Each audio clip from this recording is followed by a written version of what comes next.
Hey guys, welcome back to Inverted Adventures RC. It's Richard, and today I'm going to show you the first upgrade you should do to your Redcat Kaiju EXT 6S basher.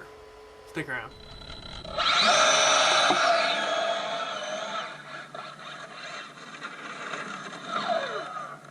Alright guys, welcome back to the channel. Today we have my good friend Eric's Kaiju EXT 6S back in the channel. For those of you that probably watched the review and then the how much can this handle video, that's been pretty successful. It's a pretty new truck, very fun to drive. So today I have it back to put on a mod that Eric wanted to do, and it's going to take care of a problem this has mostly when you're trying to bash it around in a parking lot or corner it or anything like that. So this truck has a lot of roll side to side, and when you're carrying speed, obviously this thing doesn't go crazy fast, but at 30-40 miles an hour, when you're trying to turn around or cut corners to hit jumps or bash it around, it's got a lot of roll if you cut it pretty hard. So what we're going to do today is install the Redcat sway bar kit for the front and the rear to kind of stiffen up what's going on there.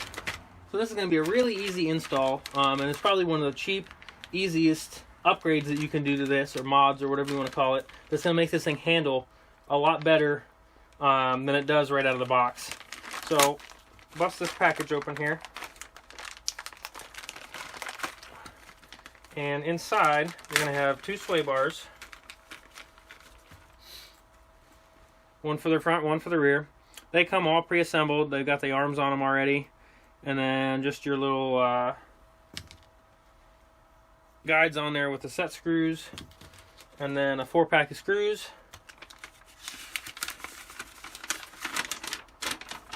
and some directions. So this is pretty easy. We'll jump in and do the front, and then I'll do the rear, and we'll see how much improvement this makes. Alright, so we have the body off and we're at the front of the truck. What you're going to do, you're going to take your sway bar, make sure that the ends are bent facing down, and then your bars are going to face down, and get your two little metal collars in the middle here.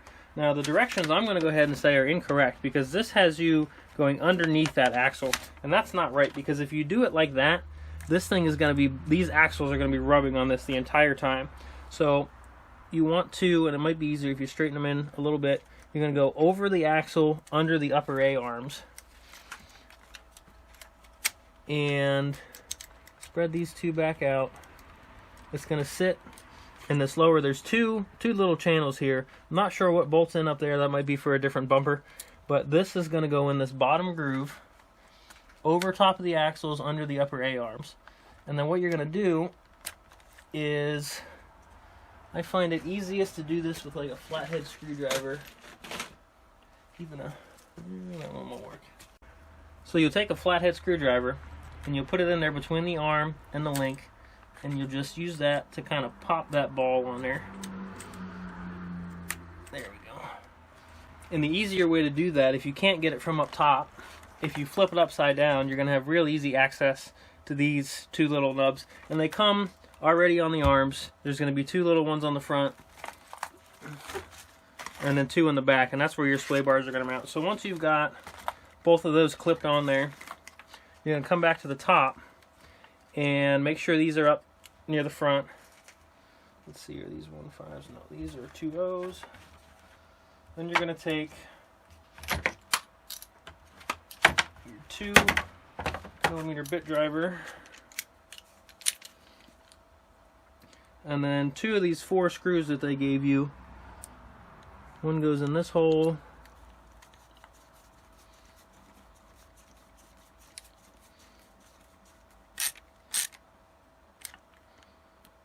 and the other goes in this one, and that's what's going to hold your sway bar in.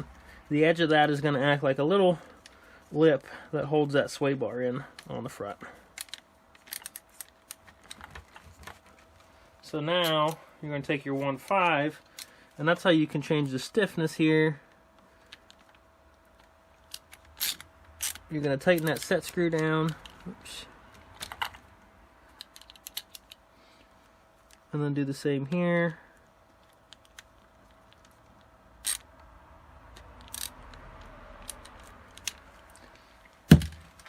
And now you've stiffened that front end up a good bit. And it's kind of hard to show here without doing a before and after test. It's really crappy outside. There's snow and salt and gunk all over because it's the middle of January in Pennsylvania. So otherwise I would have a before and after video of like some chicanes or something with this. But you can kind of tell here, and when I do the back, so you can hopefully see that there's some good sway to the back, and the front doesn't quite have as much anymore. It's going to stiffen up the way this rides in the corners. So the back's going to be the same way, and you're going to go in that same lower hole. I don't know if the light will cooperate here. You're going to go in that lower groove in the diff cover. The back only has one, the front had two. I think that's to mount a different bumper on the front. But for the back, you're going to go in that groove, same deal. Go over top of the arms, or the axles on either side and under the upper arms to run your sway bar itself, and then pop the links on the balls and run your set screws in the back here, and that will be it. You will have a nice stiffened up ride on your Redcat EXT 6S. So hopefully in a couple months, maybe when it's nice out, I can get some footage of this thing and the way it handles with that sway bar. But for now, we're just going to do an install. I think this is going to be a cheap, easy. This is less than $15 or $20. It's going to be a real cheap first thing to do to this truck to make it handle a lot better and perform better without going as far as saying better servos or electronics or ESCs or any of that kind of stuff. Just a simple, easy mod that's going to make this truck drive better than it is out of the box. So hopefully in the spring we've got some footage of how much better this thing handles with that sway bar on there. Like I said, now it's really crappy outside. I don't want to get this thing all salty and snowy on Eric. Yeah, so I think this thing's going to drive better. I still think it's a fun truck. I've had some comments on the other videos about with it.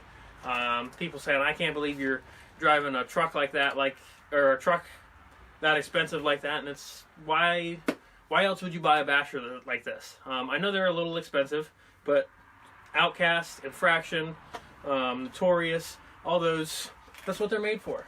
Now, I shouldn't say the Infraction, but in the same price range. But this thing's made to go do wheelies and hit jumps and launch it and do all kinds of fun stuff with. So if that's not how you're going to drive it, that's fine. I really don't have any interest in shelf queens this expensive that are made to do that. So to each their own, but if you're gonna jump it and bash it and do wheelies, I think the sway bar is a good way to go with the first upgrade. And I'm not sure if Eric's gonna do anything else to it. If he does, then maybe there'll be some more content and we'll see how this thing runs. But for now, I'll give it back to him. And thanks for stopping by, guys. If you have any other suggestions, leave a comment. I'd love to hear what you guys are doing to them. I'm sure Eric wouldn't mind to hear what you guys are doing as well. If you liked it and you want to stay tuned for other videos, got tons of more content coming up soon. I got the 24 scale crawlers, speed run stuff. I'm finally going to order the parts to fix that. I have a new crawler coming in this week, so we're going to have another competition crawler build, and there's all kinds of stuff coming. So hit that subscribe button and stick around for more videos. Like this one if you enjoyed this and this was helpful. And until then, happy bashing and happy crashing and flying and whatever RC you're going to do and enjoy, just get out there and do it. And if you break stuff, you break stuff. That's what they sell parts for. So see you guys next time.